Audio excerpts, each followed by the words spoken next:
government officials, and proposed measures include diplomatic efforts, visa restrictions, travel bans, and sanctions against ICC personnel and affiliated organizations. The Philippines, of course, was a state party to the Rome Statute until former President Rodrigo Duterte withdrew the country from it in 2019. Duterte, as everyone knows, is detained at The Hague and is set for trial in November over crimes against humanity charges linked to his drug war. And this is what we were showing you earlier. Oil companies are once again implementing increases in the price of fuel products across the board. Diesel is now more expensive by 4 pesos and 60 cents per liter, while gasoline prices have increased by a peso per liter. Kerosene is up by 2 pesos and 30 centavos per liter. Per liter. The Department of Energy attributed the latest hike to renewed geopolitical tensions in the Middle East and Iran, which have disrupted global oil supplies after the Strait of Hormuz was once again closed to vessel traffic. And joining us perhaps in a little bit will be Storycon's resident political heckler, Mr. Ronald Llamas, who is not yet here, But from the Philippine Star, of course, we've got Editor-in-Chief Amy Pamintuan. Hi, Amy. Amy! Hi, Wedge. Hi, Ed. Hi, everybody. Yeah. Kumusta panonood niya? Hello to our listeners on the radio as well, before we forget, on 105.9 True FM. Yeah. Thank you for tuning in. Pabalik tayo sa impeachment trial, but just to quickly sum up what's going on. Before we started the show, the defense counsel was speaking, and he laid the basis basically of their defense for this article. He said it is their position that the statements made by the vice president were not threats. They were not threats to begin with, and therefore they are trying to argue that the discussion on the elements of a threat is not applicable in this case. He also says, number two, it was never aimed directly at BBM, First Lady, FL, and for the former speaker. This part, I'm not sure what he meant by that, because those three people were specifically called out by the Vice President when she made that video, when she made those statements in 2024. So hindi ko alam ano exactly ibig sabihin ng Defense Counsel. Sagot lang daw yun. Sagot lang daw sa question sa press con. Ang sabi niya, these were not threats. This is Attorney Binluan, the Defense Counsel. These were not threats daw, just a response to a Q&A in the press conference. Yun ang point nila. Na di naman daw sinabi kay BBM, oy, papatayin kita. Kundi, yun na nga, may context na tinanong kasi netong si Maui at sumagot lang sila. Yun ang context ng defense. At dinagdagan nga nung statement ni BP Sara kanina, sabi niya, inimbento lang yung threat, inimbento yung assassin, and this is all a waste of time. To your second point, that the defense was saying that it was never aimed directly at the President and the First Lady and the Speaker. Ang sabi ni Attorney Binluan, if they had not watched the video, they would never have known about it. So that's medyo mali yun. Here they are trying to argue that the second condition of a threat was not met, meaning the people threatened never found out about it. If they hadn't seen it. But it was very, very public. Okay, now I feel like we're just.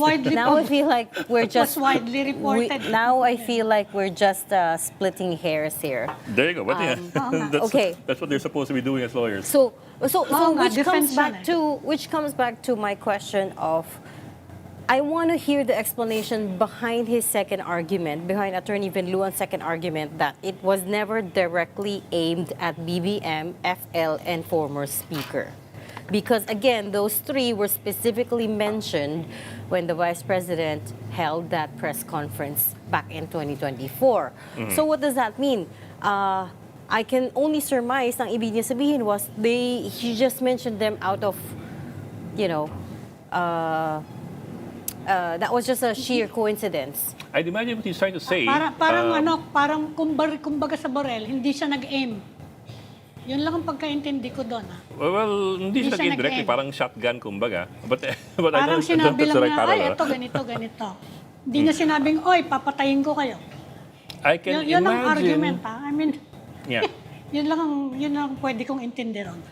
I would imagine that the argument that they're trying to propound is basically this: na the Vice President did not say this in a message directly to the face or addressed directly to the President. Yun na nga, na hindi niya sinabi, oy, Mr. President, o kaya papatayin pinaparating ko ko sa'yo. kayo pag may papatay sa inyo pag may nangyari sa akin. Hindi ganun yung pagkakasabi. This is not my point of view, but I can imagine this is what you're trying to say. There was a question, and she responded with that statement, not addressed directly to the President, but addressed to the general public. Or addressed to the reporter. No, address to the, kung yun nagtatanong kasi sabi niya, huwag kang mag-alala. But that's not a meron na condition akong of ganito threat. That's not a condition of threat Diba? that you address the person being threatened directly. It could be through a middleman, for example. That's Yeah. not a condition of a threat. Yeah. And so now I am so utterly frustrated by the fact na ang tagal-tagal, we've been arguing about what the conditions of a threat are. And at this point, we still have not come to a conclusion. Hindi, yun also, yung side but ng there's- defense kasi. I'm sure Yeah. they know, mga abogado yan eh. Kaya lang But they have keep to in mind, argue. Kung ano yung side nila, they have to defend their side. And also keep in mind, Kaya ganon. you don't have to think along the lines directly of Article 282 of the Revised Penal Code, because that's not what we're applying here anyway. Magbibigay sila ng defense, sarili nilang side dyan. It doesn't have to apply. Kaya Article 282 doesn't have to naman apply yan, here. diba? Makakapagsagot pa rin naman yung prosecution. Okay, I get it. Now, to the Pero- question of Senator Pia Cayetano, the question being, would it be a grave threat if the person who was supposedly threatened did not feel threatened? I mean, who should feel threatened ba for it to become grave threat? The person being threatened or the general public? I would imagine for a high-ranking public official, it doesn't have to be the person being threatened. The question is, as well, don't forget, it's not a criminal court of law. We're just dealing with an impeachment impeachment here. Are you fit to hold office? That's all the question that we're answering here. And one of the saner commentary about this that I've read is from Manolo Quezon, who agreed that we're over-judicializing this process. Hindi naman life, liberty, and property yung at stake dito eh.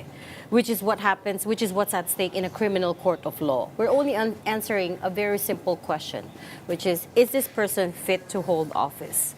And I don't understand why we have to spend 2-3 days arguing. Well, I guess, as Ambi said, that's the days na. defense. That's the Ang defense's fifth day right. na. To argue about. But now we're getting into Into the weeds. we're very deep into the weeds now. We're digging a hole already. Yung debate kahapon about the typos in the subpoena and the affidavit. That took 3 hours of debating, I think. Anyway, Bigyan kasi ng 10 days eh. Siguro feeling nila kailangan ubusin yung 10 days. 11 days. 11 one days. article. Anyways, Hindi Ang ba? ating Here, resident political pundit someone is here. who knows about grave threats, Ronald Llamas, Ikaw. he has lived through a Ayan lot of yung grave nagte-threaten, paano? Hindi. Dati, once upon a time, he also received was on the receiving end of a lot of grave threats. So ikaw nga, ano ang grave threats sa'yo? Well, kung public official ka kasi, marami ka nakukuhang mga threats. Marami naman doon, hindi naman, makakuha lang yan mga text messages. No?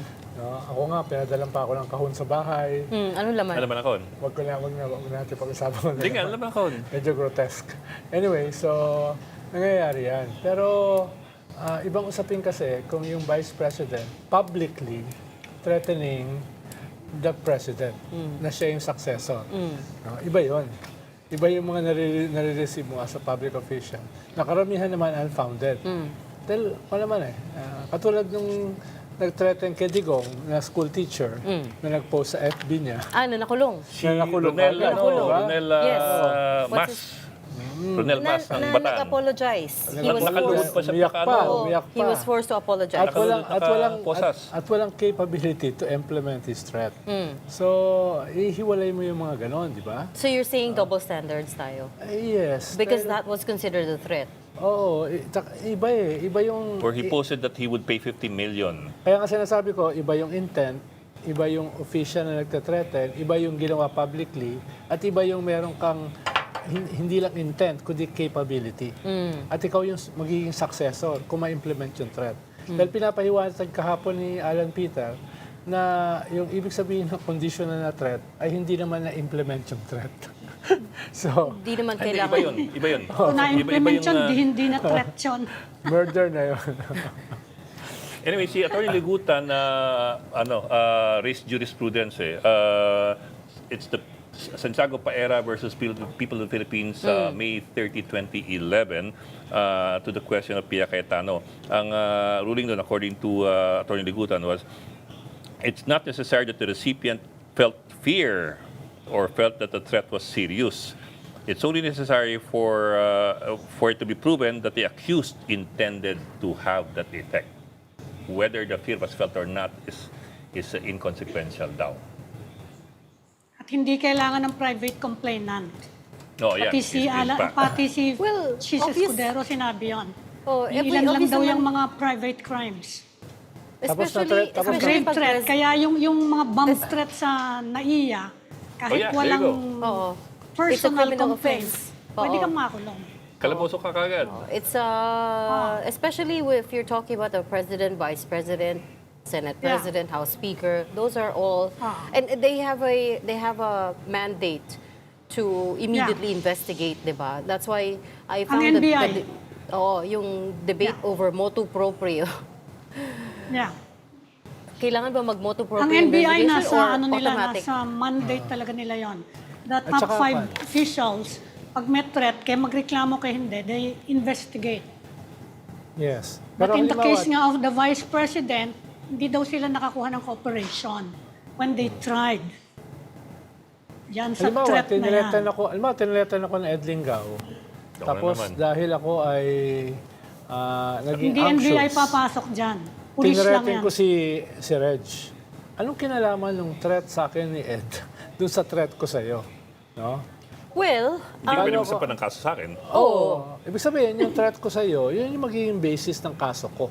Di ba? Hindi ko pwedeng i-explain yung threat ko sa'yo by being threatened by Ed Lingao. pero kasi the defense is trying to paint a picture na reaction lang yun. Kaya nga Hindi siya sinasabi threat. ko, well, whether reaction o hindi, it was a wrong reaction. No? Also, dahil Unconventional ang word nila. Also remember, hindi mo nga alam kung sino nag-threaten sa'yo. Si BBM ba yung nag-threaten sa'yo? also Si remember, BBM ang tinreaten mo eh. Mm. Ng, ayaw nila tawagin assassination. Tinreaten mo si BBM ng death.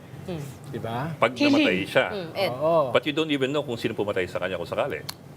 How do you even prove that the president was the one who had her killed? It doesn't...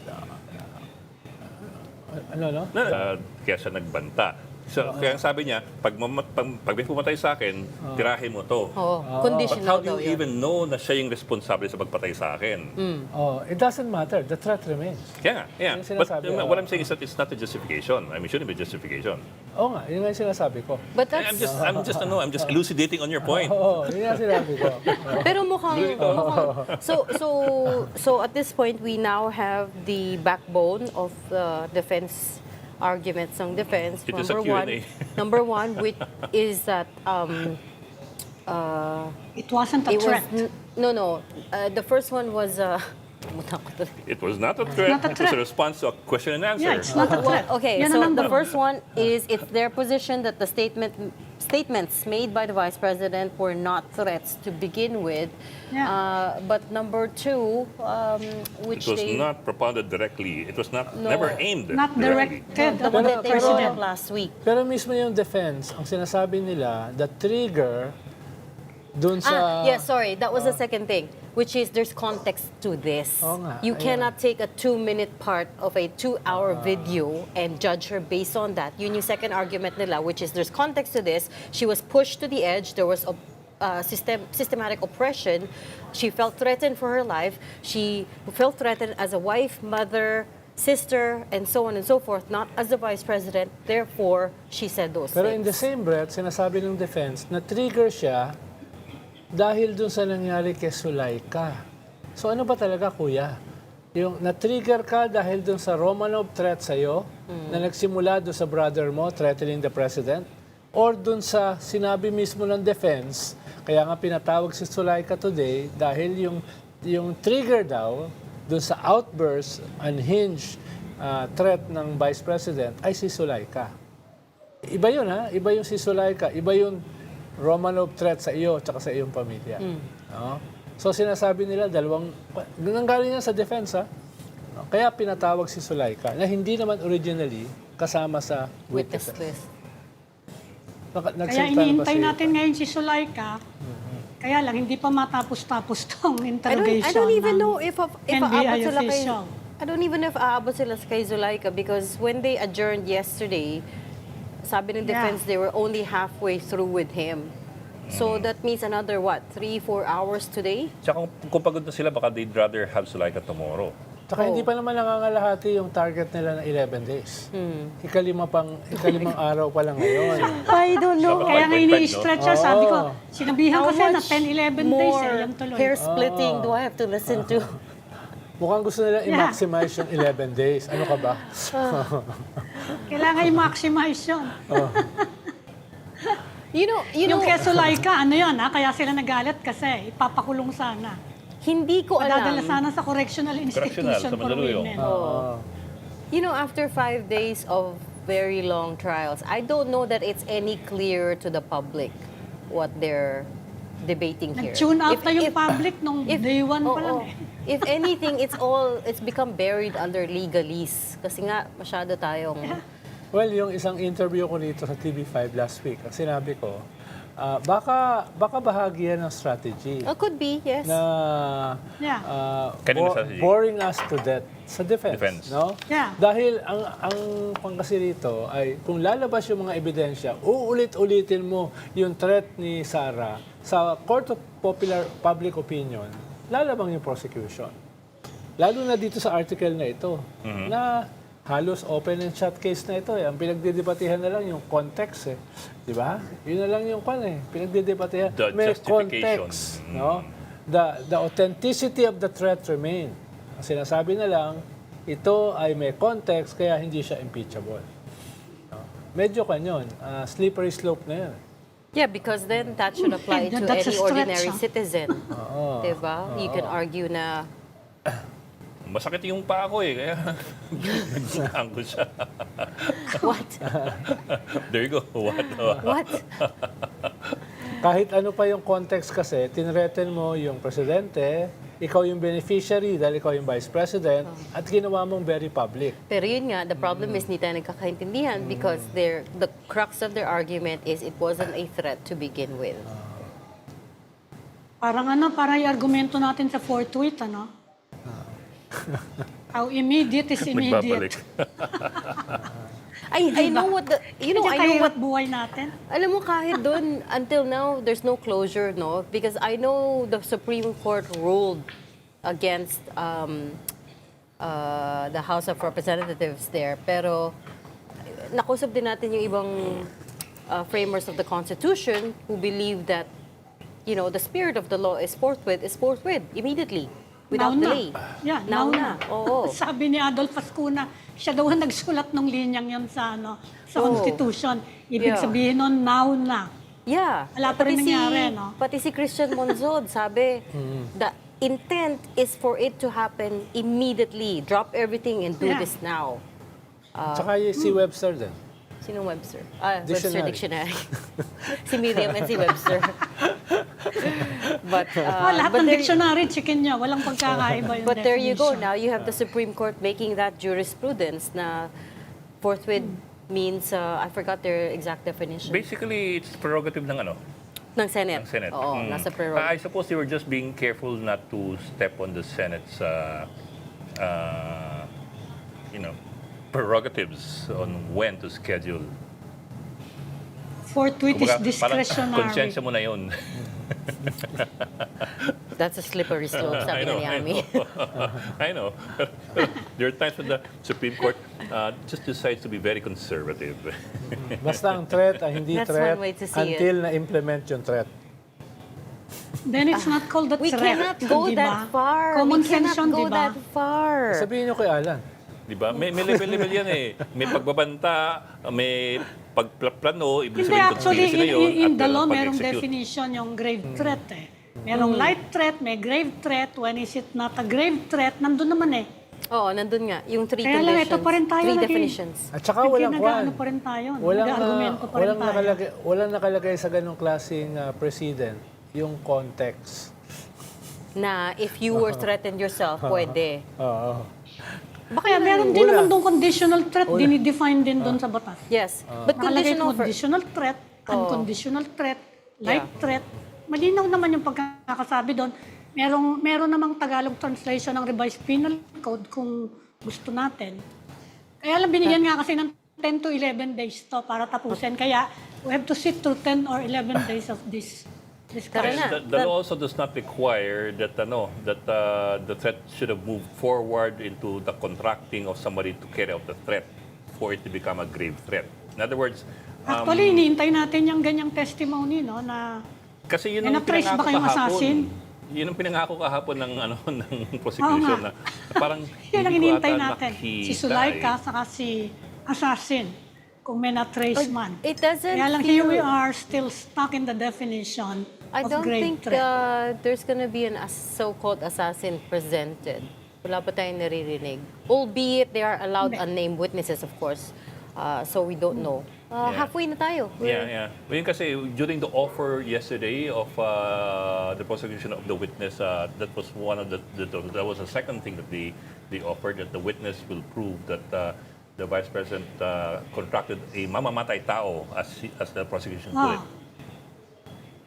Oo nga, huwag niyong gagamitin salitang assassin.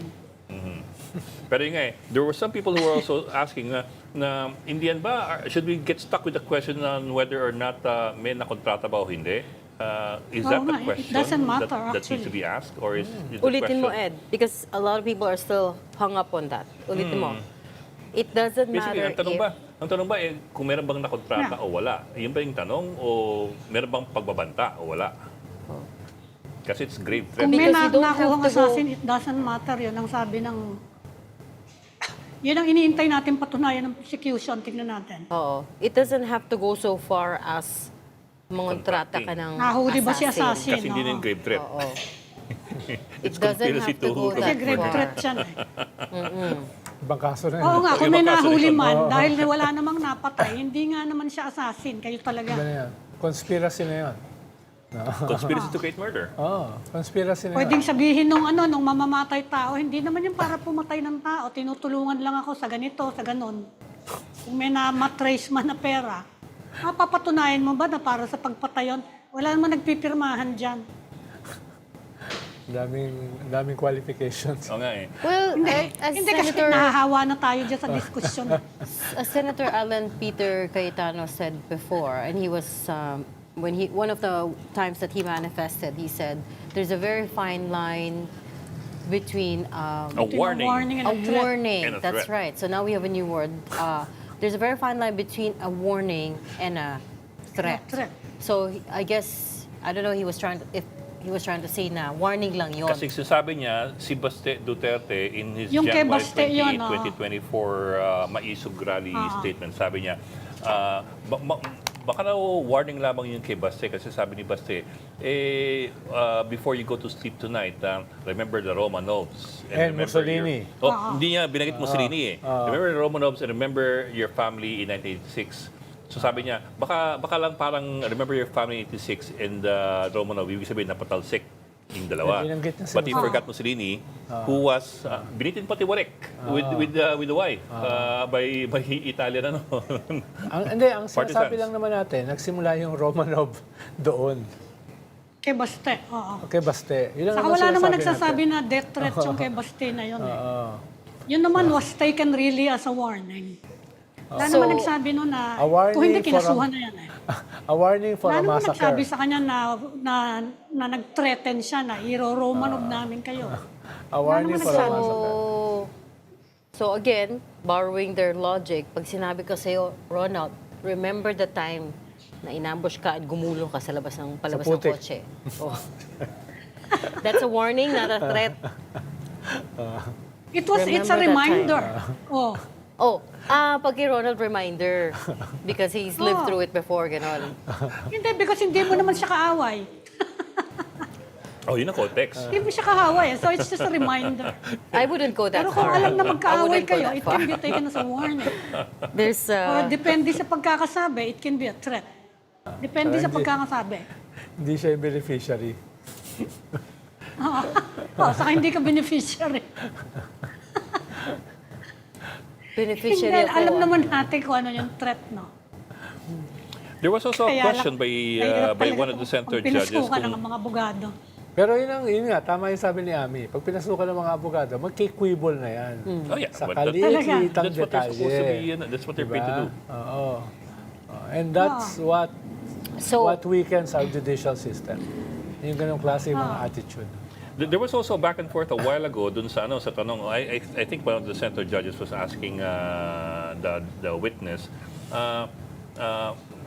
did you conduct the same kind of investigation on the threats to the vice president as you did to the threats to the president? And if not, why not? Hindi ba pareho silang dapat inimbestigahan? Which was a fair question. Ang sagot ng witness was, iba yung threat dun sa presidente, dun sa threat sa vice president. Because the threat to the vice president was only claimed by the side of the vice president. The threat to the president was aired publicly by the vice president. In other words, very apparent yung threat to the president by the vice president herself. Whereas yung project Romanov or Oplan Romanov is so far ethereal. We're only hearing bits and pieces. Pero kailangan of kasi their side. sabihin nung side ng defense, ano yung context nung threat ng Romanov, Project Romanov, saan nila nakuha yon? No? Para may basihan na merong threat. No? Ibang usapin pa kung warrant nito yung ginawa naman niyang threat sa presidente. No? Dahil kung may threat man sa kanya, kailangan niyang sabihin, saan ba nang galing? No? Nakuha mo ba through text? Tinawagan ka ba? May nakuha ka bang kahon? Katulad na nangyari sa akin dati, May kahon may kahon. na hihiwagaan tuloy ako sa kahon mo? Hindi, basta kahon, tapos may patay na animal sa loob. Tapos may bala. hindi naman pet mo. Tapos may, Horror movie na yun. Parang mafia, parang movie. Parang Galing movie. kay? Parang The Godfather. Galing Ganang kay? klase. Parang ulo ng kabayo, gano'n. Kabayo yun, kabayo. Mahal Ikaw, ang mo kabayo. dati hindi na ka friend mo kabayo. na ngayon. kabayo eh. Oo. So, Oh, malang kabayo. Mahal Sa yung, labas ng mahal yung aking racehorse. mapapatunayan ko ba na sa Edlingao ang Alam mo, nag-threaten? Mas mabuti message. pa siguro kung hindi You sila got- nagbanggit ng Oplan Romanov eh. So you got Kasi the pwede message. naman sabihin ni BP Sara, I felt threatened dahil pinull out yung aking bodyguard. Oh. Mga ganong mga circumstantial na lang. Kesa ganyan But may ikaw, binanggit kang ganyan na wala naman nakapag-imbestiga Dun yung sa Oplan kahon, Romanov. you got the message, diba? Oh, Hindi ka na nung panahon na yon, criticize ko si President Erap. Pero hindi ko naman, dahil nakakuha ko ng ganong klaseng threat, no? Hindi naman ibig sabihin ite-threaten ko si President Erap as a response, no? At ang aking paliwanag, nag-threaten kasi ako dahil may nakuha akong kahon. So, Are you sure it was a threat? Baka it was a Q&A. Baka it was Kwartso kahon. baka it was a joke. So, kanya nga, saan nga nang galing yung threat? Threat ba talaga yon? Diba? At yung threat ba na yun, nanggaling doon sa ite-threaten ko rin. No? Ang daming if eh. You never found out. Ang daming Hindi mo if na- eh. hindi mo na- Siyempre, may deduction ka dahil sino ba mga binabanatan mo noon? O, isa ron, nag-threaten sa'yo. O, so, But pero, you cannot assume and oh, use I that cannot assumption assume na itong isa na ito, yung nagpadala noon, kaya pwede ko siya i-threaten back. publicly. Oo. Doon, sasabit ka doon. Yun yung problema dyan sa mga ganyang klaseng threat. Una, totoo bang may threat? No? Ngayon kasi wala tayong alam eh. No? May nagpadala ba ng patay na animal sa bahay mo? Na may isang basyo ng bala? No? Nangyari ba yan? O may nag-text sa'yo? May naglagay ba sa Facebook? Katulad sa tatay mo? Ano ba talaga yung nangyaring threat? Una, sabihin mo. No? Ikalawa, ay justified ba na yung threat na yon ay mag-threaten ako ng iba? No? Justified ba yun? No? Is there a justification for grave Wala. threats? Wala. I don't think the law says Wala dapat. anything about it. Sinasabi ko, yun ang ginagamit nila ng logic eh. Pero Oo. yung first part sinagot na nila kahapon. In fact, paikot-ikot tayo doon sa yung inimbestigahan ba yung threats to the life of the Vice President. And sinagot na ng NBI, which is, they did invite the Vice President, but she didn't appear. Nagpadala siya ng lawyer, and they did validate daw the claim and didn't find anything. So gusto sana nila malaman directly from the Vice President herself, saan nanggaling yung threat, in what form did it take, kaya lang she never appeared before them. Mahirap kasi kung wala Kaya ka namang... dapat yung initial na anong yon, nag-file na sila ng merong ganitong Oplan Romanov. Mas malakas sana yung case nila ngayon kung sakasakali. Yung ginagawang simple ng mga tao, magpa-blatter ka sa barangay. Yun, magpapablatter ka. Sa presinto, pa-blatter Importante mo. yun, ha? Importante yun. If you're going to claim Or na have a you report were filed by you're an the aggrieved BPSG. party. Kailangan mo Vice na Presidential formal Protective complaint. Ngayon may counting... Formal report man lang. Ngayon may counting capability. Konti, hindi pa naman kumpleto. Halimbawa, pag may nag-threaten sa'yo through text, merong technology para matrace yun, no? Kung may nag-threaten sa'yo sa email, no? Merong technology para matrace Kung yun. digital, kung digital. Oo, kung digital. Dati kasi... Pero yung kapareho hirap eh. sa'yo, yung analog mo na nasa kahon, ay hirap. Oo. Analogy nasa kahon. Correct. Unless may CCTV. Noong panahon kasi na yun, wala pa CCTV. Oo. That was late na. But late you don't even 90s. have to authenticate this one anymore. Kaya nga. This is basically, okay, how do you interpret it, if Pero you have to interpret it at all? And ang sinasabi ko nga, is it doesn't justifiable? matter eh. No, kung may threat Yeah, sa akin it o doesn't wala. matter. No, ang mahalaga, may ginawa akong grave threats to the highest official of the land at ako yung beneficiary as the second highest official of the land. At ginawa ko lahat ito in public at ako ay may capability para implement yun. No? So basically, questions lang that I suppose should be answered. Number one is, were there grave threats? Number two, was that behavior something to be expected? Warranted from someone warranted? who was threatened. And number three, is it an impeachable offense? Yung number 3, pinaka-importante dyan, dapat yun yung ano ngayon. The others appear to be a bit of Yan ang titingnan natin kung inconsequential yan ang questions like- lalabas. After all this convoluted questioning, kung anong magiging appreciation ng senator judges, impeachable ba o hindi? It will all boil down to that question. Eh, impatient kasi kayo eh. Wala pang ang kalahati ng 11 Oo days. nga eh, nakakaano pa lang tayo, Napaka-impatient 5 nyo days. naman. Kalahati pa lang Lalo na yan. yung katabi ko sa kanan. Very impatient. Wala pang kalahati. Hintayin nyo muna. No? Sayang naman yung build-up ng telenovela. Don't we have enough problems to fix? Oh, tingnan mo, We have to waste so many days on this? This is the opium of the masses. Oh my goodness. Ayun, Don't we tingnan mo. have enough problems in the economy?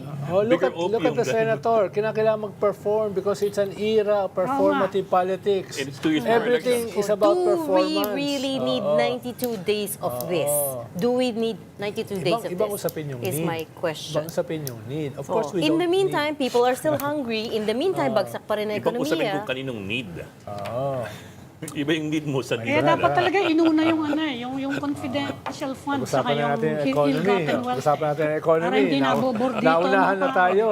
Naunahan na tayo ng ating Southeast Asian neighbors in terms of growth, no? Naunahan na tayo in terms of inflation, no? Naunahan na tayo in terms of unemployment, no? Oo, yung mga employment. key economic indicators. Naiwanan na tayo while tayo ay naging upper middle income country, no? It's a misnomer itong upper middle income country because hindi naman it didn't trickle down. Mataas pa rin ang poverty rates. Joblessness is still high. Walang manufacturing base pa rin. On the other hand, we're all becoming well-versed in being armchair lawyers. Almost lawyers. Ba, kita mo? Almost lawyers. I object, Your Honor. Ang unemployment is one of our highest, 5.6, no? Around that. No? Nung 3 years ago, bumaba yan eh. Pa yan. Bumaba yan sa... And Taas pa yan. Less And- than 3%. And mukhang itong war in Iran is kicking up again. Yes. So you're gonna see. Hindi naman siya natigil eh. Well, nag-ceasefire for a time. It was quiet, and then now you've got the U.S.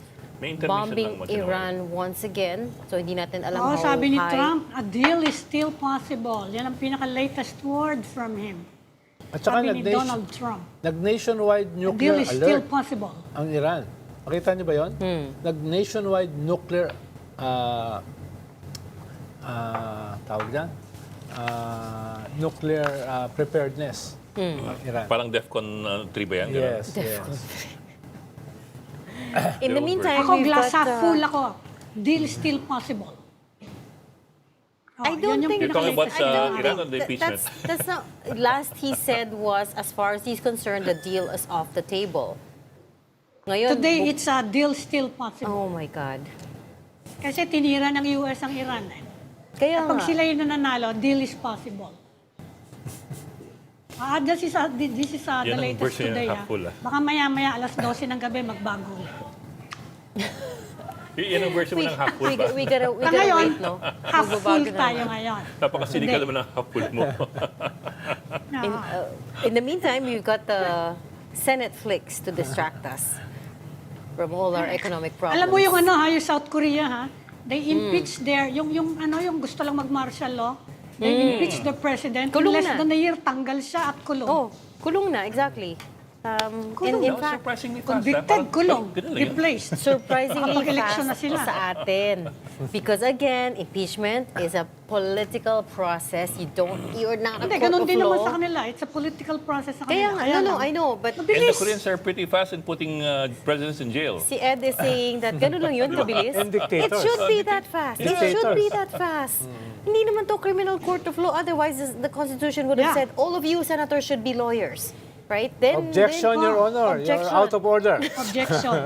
Baka makasite ako in contempt ng Supreme You Court. know, ano? 36, 38 years after EDSA, people are still arguing over whether there was ever ill-gotten wealth. Oo nga. Oy, na-dismiss na halos lahat yan. Ala. I think the last case has been dismissed. For Yeah, because of inordinate lack of delay. interest Tingnan already by the nyo. government. Kaya itong Yung- kasong to, madi-dismiss din to for inordinate delay. You know, the funny thing is yung South Korea also is calling a hearing on their World Cup performance. Kasi of course, natanggal sila sa round of, I think it was round of 32 or group stage. Sabi ko parang, sana yun lang yung problema natin. the football team's performance. well, Nagpapatawag matatawa. sila ng hearing eh. Matatawa ka, si Trump nagne-negotiate pa rin nung natalo sila. Oo nga. I know, Kanyang yung forever red war. card. Yan Yung ang red kanyang card. forever war. Ayaw daw niya ng forever war. Now he has it. Tapos, ganun pa rin. Sinasabi pa rin niya, Greenland should be ours. Tahimik ngayon, but I'm sure it'll pick up again. You'll pick up that point again sometime. Sabi nung And then he'll say Canada is also theirs. Danish Prime Minister, it will never be yours. But Canada is already making moves on the international stage to ally with other middle countries, Yeah. middle powers. Nagda-diversify sila ng kanilang trade na dati ay dependent Heavily sa US. reliant on Oo. US. So, anong Wala pa rin si sinasabi nila? Gusto yung Sulaika. O, makinig muna sa matatapos na Anong araw, wala pa sinasabi, rin si anong Sulaika. sinasabi ni Kanina Lauren? pa si Loren na nakasalang eh. Yeah. Let's listen in for a while and see what's happening over there at the impeachment trial. At doon po sa Speaker of the House. So, kahit sinama po namin siya to consider everything, again, Your Honor, hindi ho na bago yung utterances na ginawa ng Vice President. Hindi rin ho na bago na yung instruction niya is relentless in killing the tree. Yes. Attorney Lotok, what I've been trying to ask is not just the utterances which we've watched several times, but all the events leading to the utterances, and that is what I want. I understand what you're saying, that there were attachments or transcription, but the transcription would not be considered an assessment or an investigation. These were perhaps attached. as transcription. And you earlier said that the threats are circumstantial. So the and that is the reason why I was looking for that in the affidavit of the investigation. In short, para pong nakulangan ako, pero kung sinabi nyong inattach nyo yung transcript, so be it. But then, if you will read the 50 plus pages again of your investigation, it seemed to me, at least at this point, that snapshots were taken focusing on the October 18 and the utterances, but there seemed to be events leading to it that may have not been included. With But the indulgence of Senator leave it Judge at that. Legarda, Yes. kindly wind up, ma'am. Yes. So the last question, thank you, Mr. Presiding Officer. Na-interview rin niyo po ang mga miyembro ng media and you asked them factual information.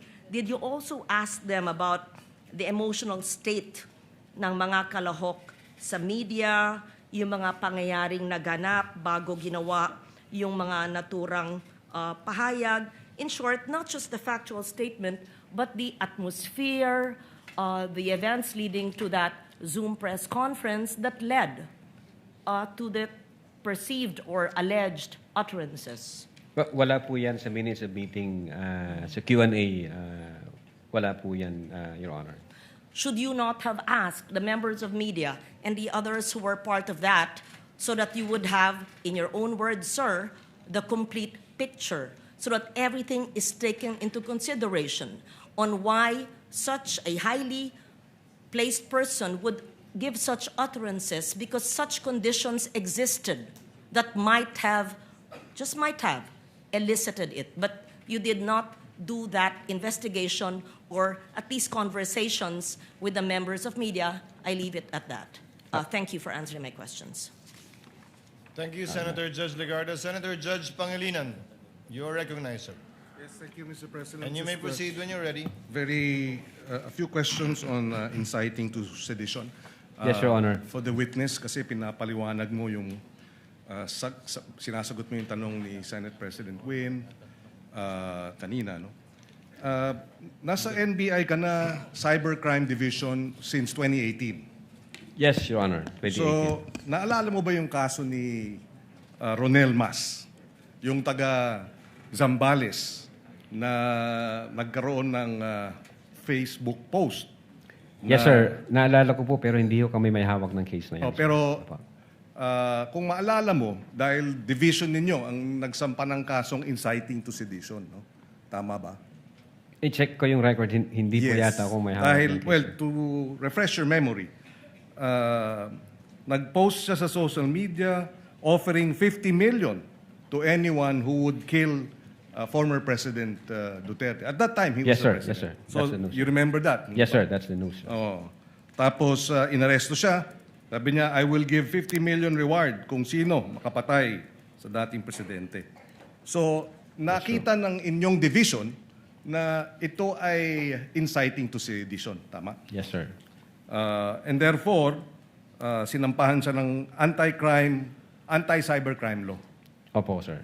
Meron ding isang kaso, 14 May 2020. Dito naman sa Osamis. Pero palagay ko police investigation ito, no? Pero same, Cybercrime Prevention Act, inciting to sedition, ginamit ang Facebook account, Joe Mark Medina, and posted that he would give 150 million to anyone who would kill then President Duterte. So ito rin, naging kaso ng anti-cybercrime law. Nabalitaan din po namin. Okay. So, dito sa dalawang ito, in other words, to explain inciting to sedition, ang ganitong mga remarks have the tendency precisely to if not attack the government, put it in, mobilize individuals or people to go against government, tama? Yes, sir. So that is what you found in the earlier, in the later case of inciting to sedition that you have recommended for PI Opo, sir. kay Yes, sir. Vice President. Yeah, as a matter of fact, yung isa sa mga heated arguments namin during that time nung ina-analyze namin yung case, nagtanong kami sa sarili namin, if we allow this unaddressed, yung pagganyan na nagbabanta sa buhay ng presidente, pag hinayaan lang natin at yan yung maging norms na ng ating society, kahit sino na lang po pwedeng gawin yon. At alam ho natin magkakagulo ho pag ganon at walang ang regulation at pag di ho in-strict yan, sasabihin ho ng mga tao, okay naman pala kahit Lalo na ngayon mag-trend dahil sa social media. No? Malaki ang impluensya. Pag nakikitang nangyayari ito at hindi natutugunan, Opo, sir. sabi nyo may problema. Thank you. No more. Thank you po, Your Honor. What is the pleasure of Senator Judge Villanueva? Yes, Mr. Presiding Officer, just one question, quick question on this particular topic on inciting to sedition, if I may. The gentleman may proceed. Yes, again, let me ask the witness, just to clarify the factual basis for the National Bureau of Investigation's possible inciting to sedition. No? We recognize, Mr. Witness, yung strong criticism of the President may fall within the realm of what we call protected political speech. And it's really a balance. And somehow, yun yung nagpapa-confuse paminsan. Kailan nagpo-fall into grave threats, kailan nagpo-fall into inciting to sedition. Pero bilang investigador, ano po yung nakikita ninyo na sa mga pahayag at sa surrounding circumstances na naging basihan po ng NBI para tignan ito bilang posibleng inciting to sedition at hindi lamang ito pumapasok doon sa tinatawag na political criticism? Yes, Your Honor. Well, una, kinonsider namin sino yung utterer. So, una, yung utterer, the Vice President, the second highest official of the land. Then, pangalawa, kinonsider namin, ano ba yung mga in-utter ng Vice President? And then, pangatlo, ano ba yung surrounding circumstances na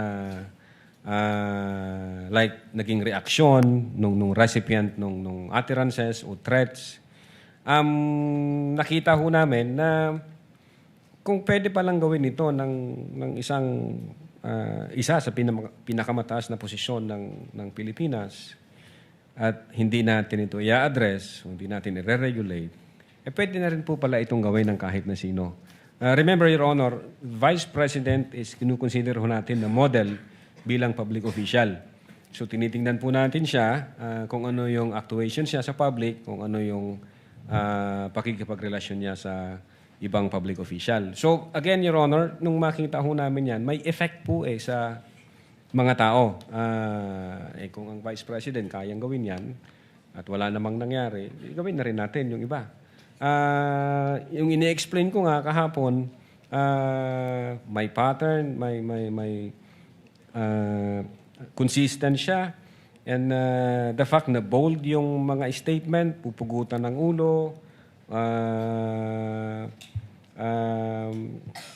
this country will go to hell because the person na nakaupo is hindi marunong maging presidente. Yung mga factor ho yun, finactor in namin.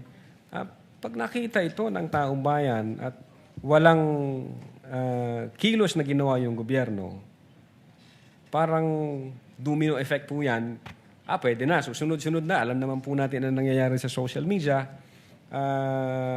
So, nakita namin na dangerous to, alarming siya. So, definitely, nung nag-imbestiga ng NBI at nakalap niya lahat ng kinakailangang ebidensya, yung findings po namin, kasama po doon yung inciting to sedition. Is it safe to say na yung pinaka-core nito is that when it falls under that category na it somehow steers public uprising? Definitely, based on our investigation. Yun yes, po yung sir. core, would Yes, you say? sir. And do you use the same methodology as you use doon sa grave test? For example, yung 4 stages na binanggit po ninyo, identification, collection, analysis, legal evaluation, yung elements na binanggit nyo yesterday, yung factors considered, delivery, literal meaning, nature, relationship to the parties, blah, blah, blah. Ito ba? Yes, sir. Same? Opo, Same? kasama po yan sa analysis namin na ano yung epekto nito sa publiko pag ito yung naging norms na natin. So at this is hindi natin the same na ginamit po ninyo? Yes, sir. And last but not the least, Your Honor, Mr. Witness, for purposes of investigating itong inciting to sedition, may we clarify, because it was, I don't know if Senator Bongo made mention about this. To clarify lang, is it necessary that someone was actually incited? Yun po ba, just for purposes of investigating itong inciting to sedition, is it necessary that someone was actually incited para mag-fall dito?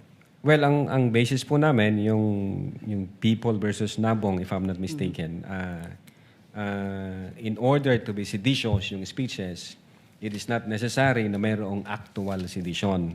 The law also penalizes or punishes those statements na mag-i-encourage to overthrow the government or to steer the people against the government or to disturb the peace of the community or to undermine public safety and public order. Thank you ang for naging the consideration. clarification. Thank you. Thank you, sir. Mr. Senator Judge Ejercito, thereafter Senator Judge Villar, Mark. What is your pleasure, sir? Yes, thank you, Mr. Presiding. For just one question. You may Dr. proceed, Rino. sir. Nabanggit mo kanina yung yung admission against interest. Maaari po ba niyong ipaliwanag para mas maintindihan po ng nakarami? At why did you rely on this, if ever, ito pong admission against interest? Yes, Your Honor. Maalala po natin yung November 2023, yung utterances niya na that she had already contracted a person to kill the President, the First Lady, and the former Speaker, and that she instructed to be relentless. Itong utterance na to, instead na i-deny niya, which is definitely it should be denied kasi that's against her interest, instead na i-deny niya po iyon, nung November 26, na video, nung tinanong siya openly and in public, kung sinabi niya yon, ni-reiterate pa po niya, Your Honor. In fact, inadmit po niya na, oo nga, may kinausap akong tao tungkol dyan. And in fact, sabi niya, may krimen ba? Ano ang nakikitang krimen doon sa may kinausap akong tao na pag namatay ako, patayin mo si BBM, patayin mo si Speaker, patayin mo si Lisa Marcos. Was this, ito pong sinasabi niyong admission against interest, was this considered in your investigation? Yes, Your Honor. Kasama po yun. Yun nga yung naging basis namin na aside doon sa utterances niya na no joke, kasi mukhang hindi, yung no joke, sufficient na ba na talagang seryoso siya? Nung makita ko namin yung video, na ni-reiterate pa niya at nag-admit siya, we concluded na seryoso ang Vice Presidente nung in-utter niya yun. Thank you. No further questions, Mr. Presiding Officer. Thank you, Thank you Senator po, Your Judge Honor. Ejercito. Senator Judge Mark Villar, you have 2 minutes, sir. Thank you. Just a brief question for the witness. You mentioned, Opo, Your Honor. thank you. You mentioned earlier that there are many factors that come into play when you decide whether or not to file charges regarding grave threats. Opo. Now, Yes, there Your are many Honor. factors in how you decide what constitutes a grave threat. Yes, Your And I Honor. wanted to know, what weight do you give those factors? Are there certain aspects of a grave threat that you put more importance on, whether it's the type of threat or who the threat is made to? What does, in the end, does the NBI give more weight to a certain element of Yes, Your Honor. It's a convolution of these factors na kinonsider namin. Una, yung delivery or manner in which the utterances were spoken, which is sabi ko nga, nasa atmosphere na kung saan furious and fumingly mad yung Vice President nung sinabi niya yon. And then, aside from delivery and manner, kinonsider namin yung literal meaning ng statement, which is, on its face, makikita natin na even before the press conference was held on November 23, 2024, in fact, even before the questions was thrown by Francis Maui to the Vice President, the Vice President had already contracted. But Wala. is there a, what do you give the most weight to? I'm aware that you have different factors that come into play. Kinonsider ho namin- Is there a specific, because binanggit nyo po yung, halimbawa, meron kayong 2 tests for grave threat. Binanggit nyo po kahapon.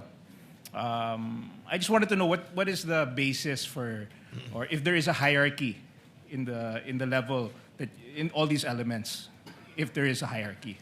What the elements are, There's a but is there a hierarchy. hierarchy in those whether or not when you decide on whether or not to file charges of grave threats? Your Honor, it's a combination ng lahat po na factor po So nothing is given more weight than not one in your past experiences. You've never there's no everything is equal. All these factors that you've mentioned. Well, in this case, yung literal meaning, at the same time, yung nature ng instruction. Is it more of the type of the actual threat? If it's a death threat or if it's a halimbawa, kung sasabihin niya, whether it's a threat is the gravity of the threat a factor or is it who the threat is made to? Yes, Your Honor. Is there something that triggers your investigation more? I mean, what is there a factor that you place more weight to or that you place more weight to when deciding whether or not to file these charges? Yung status ho ng nagsasabi nun. Yeah, when you made the decision, I was curious as to what factors did you put the most weight to? Yung nature of the instruction as well as yung the fact na may kinausap na siya bago pa man siya tanungin. Yun po yung dalawa na yun, sir.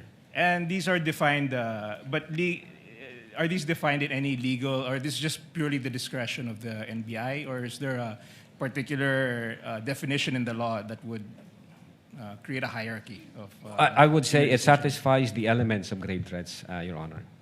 Okay, but it's not necessarily defined in the law. A lot of it is open to interpretation of the NBI.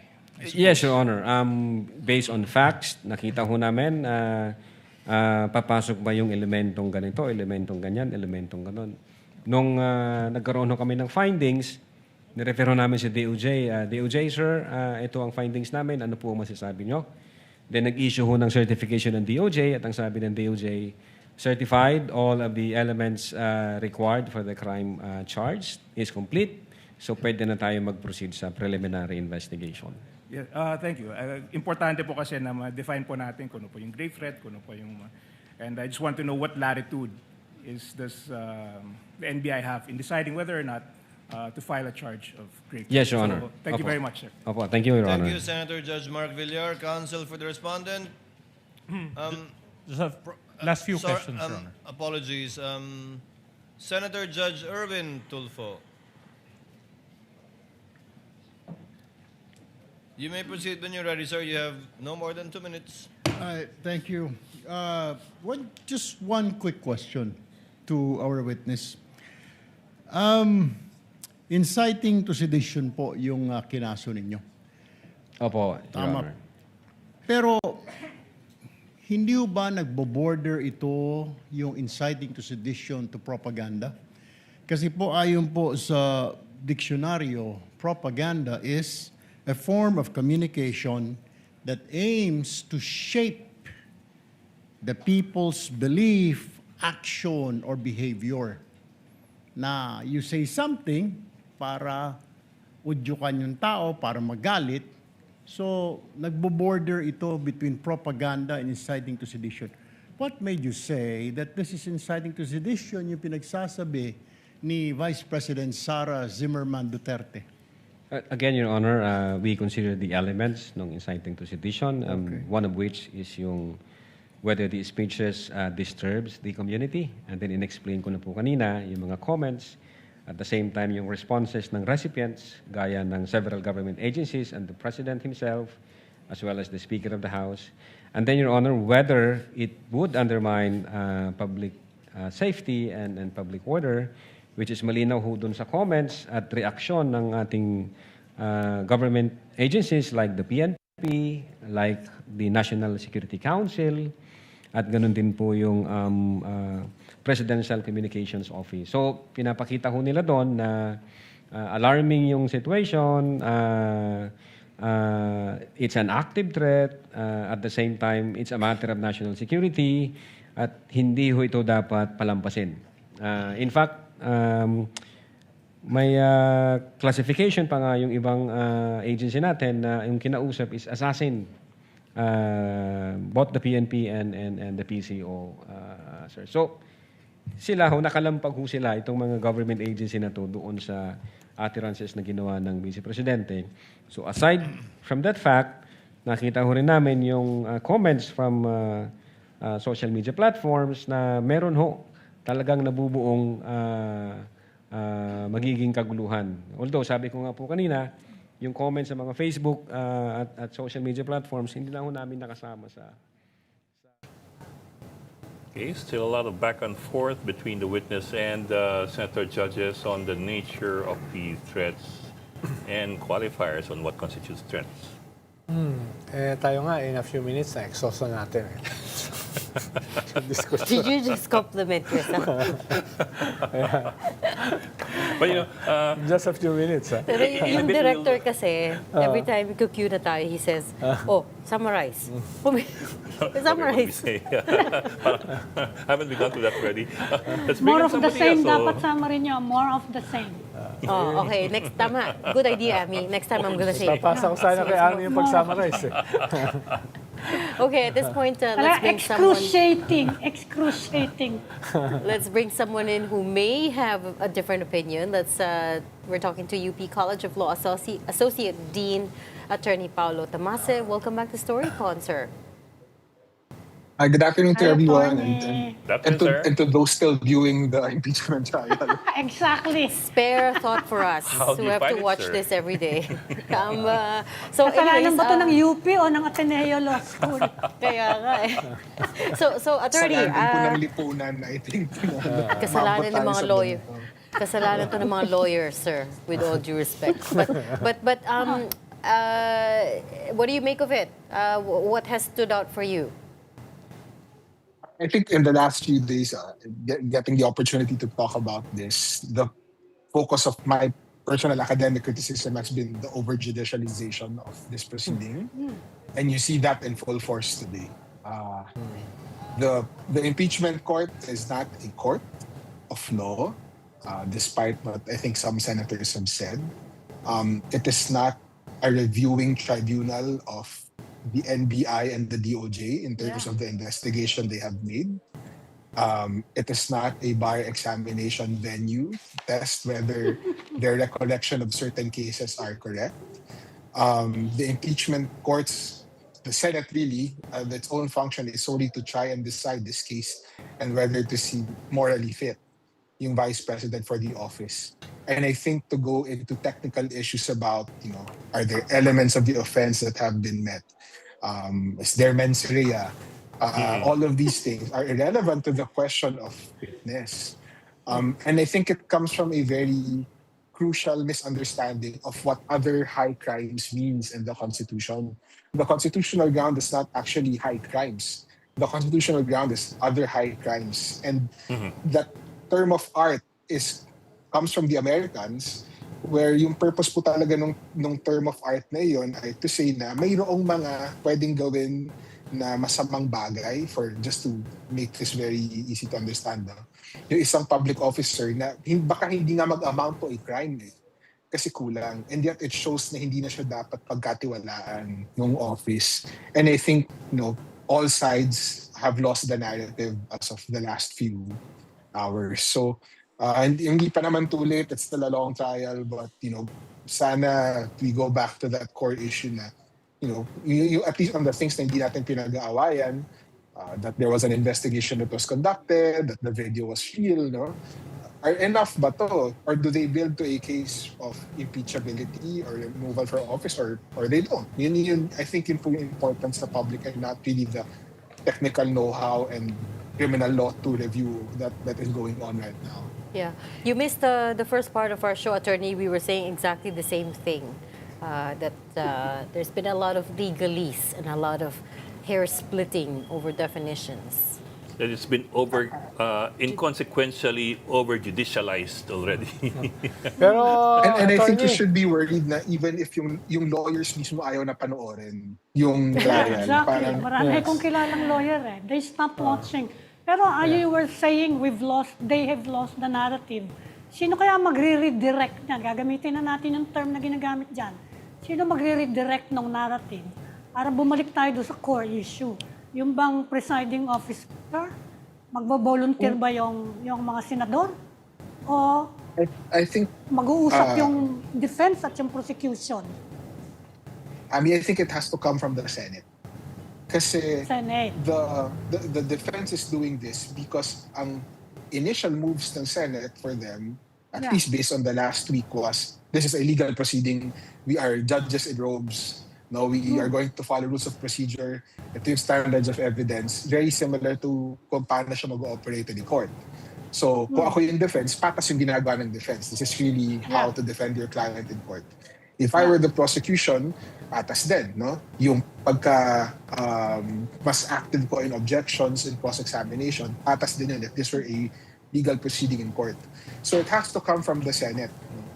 Impeachments weren't like this always in the Philippines. If you go back to the era of impeachment, the examination was less technical, mas focused on the testimony of the witnesses and the documents, the material documents they were bringing. The senators weren't even wearing these judicial robes and didn't ask questions like they were in a legal classroom.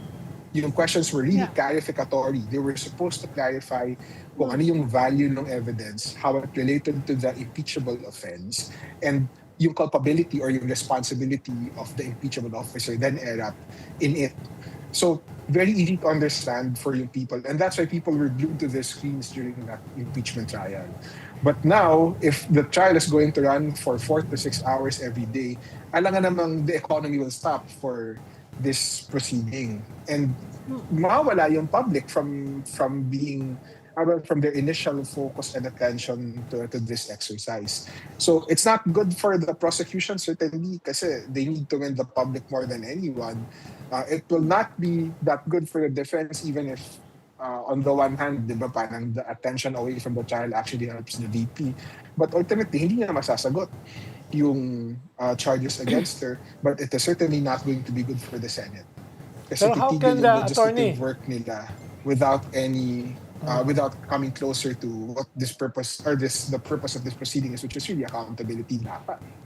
Pero attorney, how can the Senate do that when the Senate itself Oo nga. is just as polarized as the prosecution and the defense? How can the Senate do that when even most of them don't know how to balance the trial as both a judicial process and as a political process? So, nakita natin how some of the senators are more condescending against each other, against fellow senator judges, than against the prosecution or the defense. How some senators hindi na kinakahiya na sila ay openly partisan. So, hindi ko alam kung saan manggagaling yung impetus or yung initiative to mitigate yung problema na sinasabi nyo, na na-over-judicialize ito. So, ayun lang, hindi ko makita yung Senado doing it. I mean, kung pwede lang kung mag-team building sila, no, para lang pag-usapan nila yung mga issues nila the last few months, that would be great. I'm sorry to put that. Be very blunt about that. Nagbabarilan Pero, nga eh. I mean, ideally, no, parang first it comes from the leadership. Hindi lang naman po si Senator Win, yung leader ng majority, you also have a minority leader in the form of APC. If hindi po magagaling sa loob yung pressure to go to a more inquisitorial instead of a more legal type proceeding, then nandyan po yung public. So important po for the public to keep the pressure up. The media is quite important in this as well. Nakita naman natin yung effects nun in the last few months, both in terms of the Senate being pressured to get their act together, elect a Senate president na permanently, which we've seen the last month, and to a certain extent, the development since yesterday. Kasi since yesterday, yung examination, bagaman mahaba pa rin siya, nabawasan. And it's not as technical as it was last week. Yung last week po, ano lang yun, authentication lang yun. Horrible. And it took 2 days. So, may baby steps na I think yung Senate mismo na nararamdaman nila yung public pressure din na wala nang pakialam yung mga tao dito. So sayang yung moment din nila to rise up and recover the the reputation that they have lost to with the public because of the last few months ng leadership squabble. So baka yun po na, baka external talaga ang panggagalingan ng pressure na to. Hindi nyo ba nakikita, attorney, na pwedeng one side ay strategy yon to take away the attention of the public? Dahil baka ang feeling nila, matatalo sila sa court of public opinion kung patuloy na manonood yung public dito. Hindi ba yan possible na bahagi yan ng strategy ng one side? Opo, no, to be very frank, possible po. Na the point is precisely to be frustrated with the trial. And I would say, to a certain extent, fair strategy yun for the defense kung gusto nila talaga na ganoon po yung maging effect, no? Hindi po ibig sabihin that it excuses the Senate of its responsibility and duty over this process. So, yung process po na ito, siya po ultimately, yung Senate po mismo yung nagdidikta. Kaya nga po when you asked earlier, di ba, sino po yung kailangan mag-adjust dito, sino po yung nawala ng narrative? It's actually the Senate that has lost the narrative here. So, hindi pa naman po too late. No?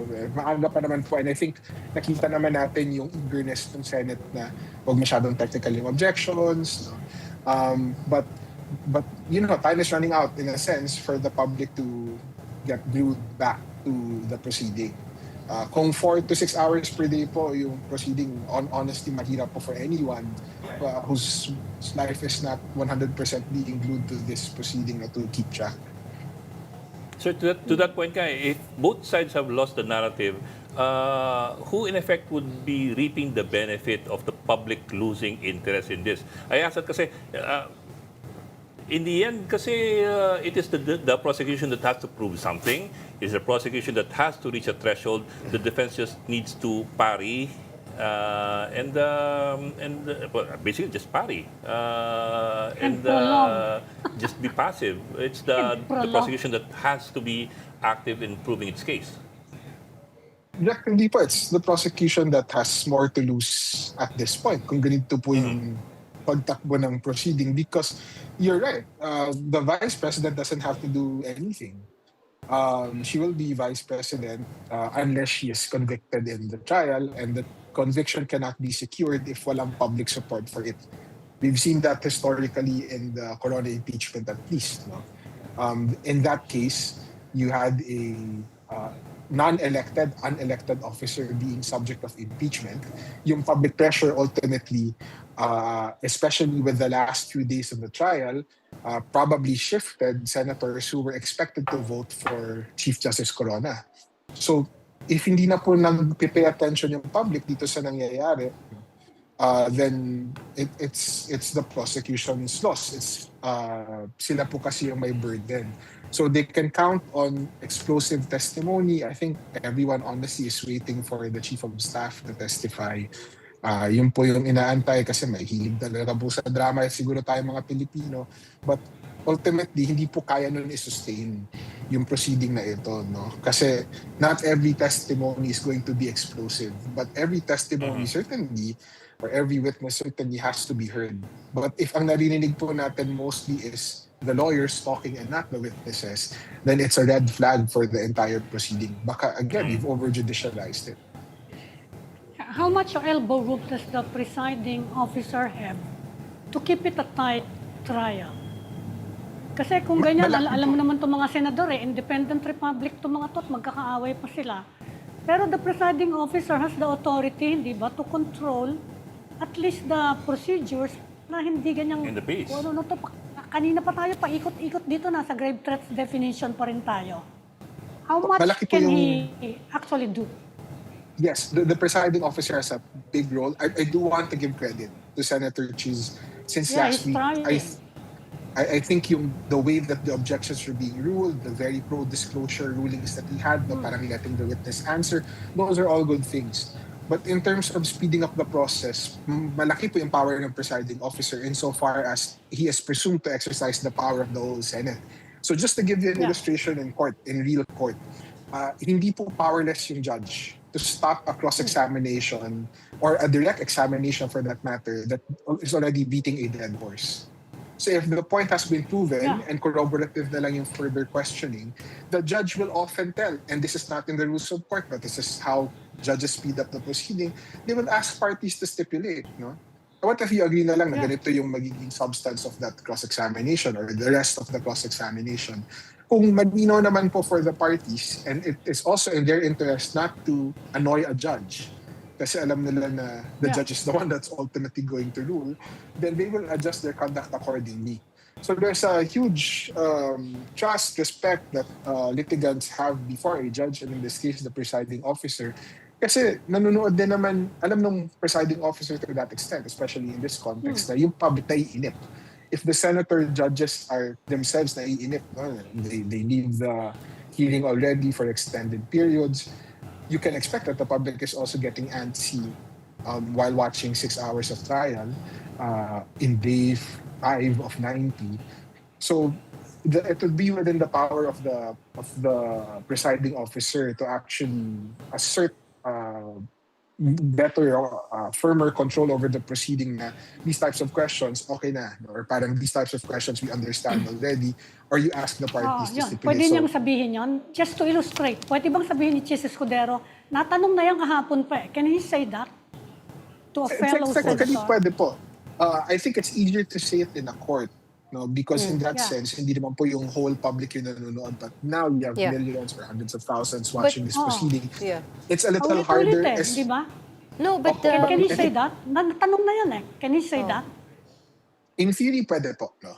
But the thing that stops probably the Senate President from going that aggressively in terms of stopping either the defense counsel or a fellow senator from asking those questions. The Senate that is highly polarized right now. Yeah. So any firm call, no, or any non-neutral call that is designed to speed up the proceeding might be seen as him going for one or the other side. So we appreciate na mahirap yung situation right now, which again goes back, and I know this is idealistic, kailangan talaga mag-usap yung Senate at this point. But, How do they want the trial to go yeah. on? And I understand that in the Corona and the era of impeachments, one of the conflict management devices that the Senate usually had was to go all members caucus sila. Madalas. Yeah. To set some of these But, ground rules. And I don't think we're seeing that right now. It's Yeah. really just one for one or the other side. I have to say that Senator Chis Escudero has repeatedly said, asked and answered. When the defense counsel was cross-examining the NBI witness, there were several times when he did say, asked and answered, move on. So in a way, that's speeding up the process, but still, I think it's dragging on longer than a lot of people are expected. But attorney, help us understand the logic behind. So far, we're starting to see the backbone of a defense for the defense side. First is they're arguing that the vice president's statements were not threats to begin with. Therefore, debating the elements of a threat does not apply in this case because they were not threats to begin with. The second thing that we're seeing is they're contextualizing it. So last week, for instance, the debates were, the defense counsels were saying, well, she was under systematic oppression. Therefore, she was pushed to this level of anger wherein she uttered those words. The second part here, help us contextualize that because we were saying earlier, wala naman sa law that that mitigates the circumstances of a threat, of a grave threat. What do you think is happening here? I think they are. If this were a legal proceeding or a criminal proceeding, that's absolutely right. Any passion that comes from being systematically oppressed, ang pinaka-effect na of this were a criminal case is only to lower the penalty. But it doesn't excuse the person from the crime that has been committed. But again, I think the defense, to their credit, understands that they have two avenues of winning this. One is to provide the senator judges with enough legal cover to say that you didn't meet the elements of the offense, and therefore, regardless of your moral feelings against or your views on the morality of what the vice president did, you can always say, no, the elements of the criminal offense weren't met. That's one possible strategy. The other strategy might be, you might rule on the moral aspect, so we'll show you na moral yung ginawa ng vice president insofar as it's righteous anger or it's, really taking an offense at what happened. So definitely not relevant if it were a criminal offense, but the defense seems to understand or have both a legal defense as well as a political defense, if you want to put it that way. Ang problema, attorney, ay wala namang naipapakita pang proof whatever na meron talagang Romanov threat. No? Ibig sabihin yung threat na Romanov project. So wala pang silang naipapakita, yung defense. Lahat ito ay baka nasa level pa lang ng imagination at this point, no? Dahil wala pa silang pinapakitang konkreto. Mas ang kanilang ine-emphasize ay yung this, even if the threat is authentic, it doesn't entail to be described as a high crime. Kaya isa yon, maliban doon sa contextualization, yung kanilang framework na ito ay not high crime, ay yun yung isang template na ginagamit nila. Ano ba talagang ibig sabihin, attorney, ng high crime? At gaano ito ka-relevant dito sa usapin ng impeachment? So if we want to look at what that word means, it's a really good question.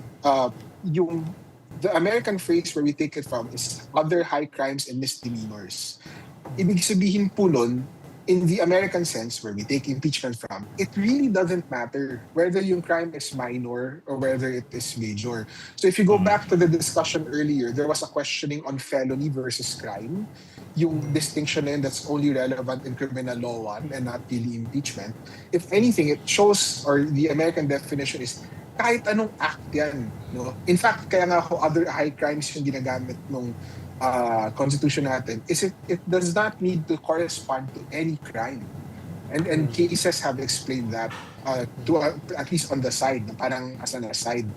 They say, and the Federalist discussion in the US confirms this, na these are offenses that will amount to acts na kulang, alam niyo yun, kung criminal nga po or crime nga po, may certain elements, kulang po ng isa or kulang po dalawa.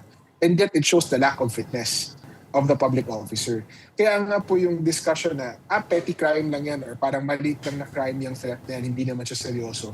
I don't think yun po yung tamang framing. If we're just looking at this objectively, no, the framing should be that, alam mo, konti na lang, if anything, grave threat na to.